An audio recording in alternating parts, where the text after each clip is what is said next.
Hey, what's up guys? Dustin here with Rocky Mountain ATVMC. Today I'll be showing you how to install the B-Safe fire suppression system.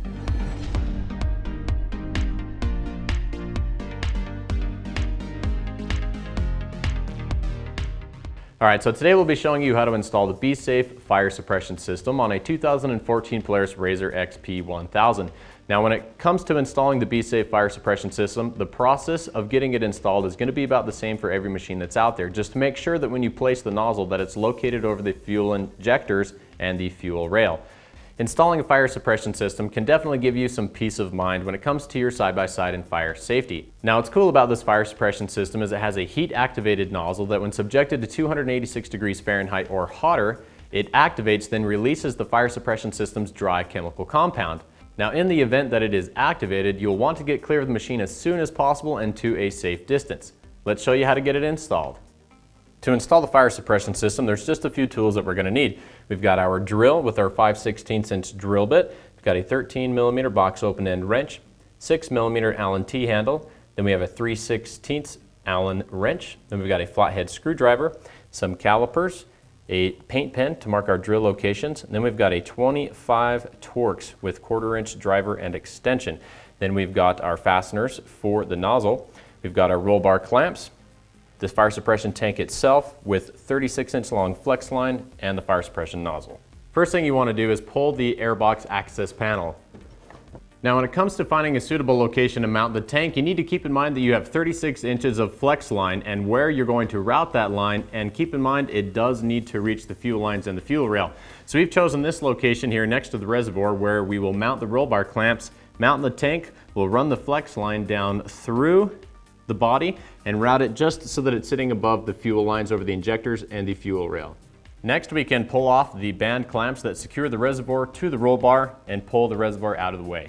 Now we're back here over the engine, and when it comes time to choose a location to mount the fire suppression nozzle, you want to do so in an area where it can be effective. So we've chosen this location to mount the nozzle so that it can effectively reach the fuel injectors as well as the fuel rail.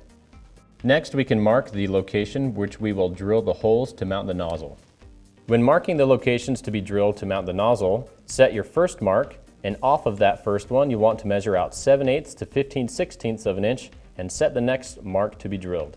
Alright, so next we can drill the holes to mount the nozzle. Now before you drill the holes, make sure to check the other side of the area that you'll be drilling through to make sure that you don't destroy anything you don't want to. Next we can take our roll bar mounting brackets. We're going to take this end piece here, we're going to set it onto the roll bar. Now this may seem like it's a problem because we've got a reservoir that's going to sit right here. So to get around that and to make sure that it's installed correctly, we're going to take and temporarily mount a reservoir. Now before you do that, take one of the roll bar fasteners. We're going to set it into this outside part. We'll set our reservoir into place like so, and we want to rotate this to make sure that we have enough clearance between the fastener and the reservoir. Once we've established where it's going to sit, we can pull the reservoir out of the way, take our roll bar clamp, and mount it into place. Now I'm just doing these finger tight so I can leave it loose, so that way if I need to roll or rotate it just a little bit more to fine-tune the adjustment, I can do so. Next we can mount the second bracket above the first one.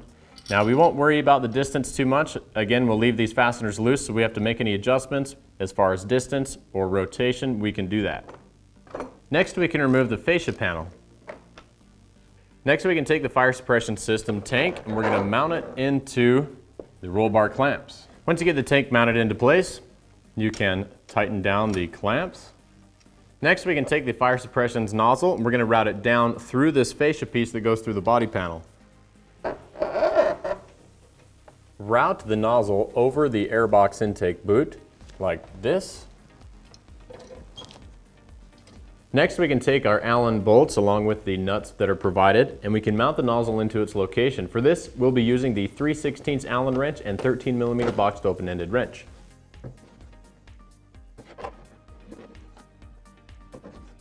Next we can take the reservoir and remount it to the roll bar.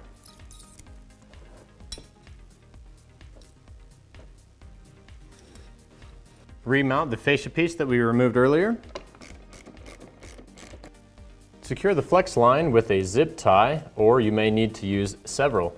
Now the reason to do this is so that our flex line isn't moving around when the vehicle is in operation.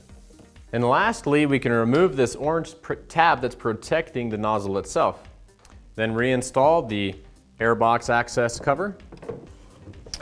And that's it. That's how we install the BeSafe fire suppression system. Now, if you have any questions or concerns as to what we've done here today, please feel free to leave a comment in the section below. Don't forget to check out our YouTube channel as well to subscribe for more how-tos, product spotlights, and tests. Now, this fire suppression system, along with other fire suppression accessories, can be found on our website at RockyMountainATVMC.com, so be sure to check it out. All right, guys, that's it for me. I'm Dustin with Rocky Mountain, and keep turning those wrenches.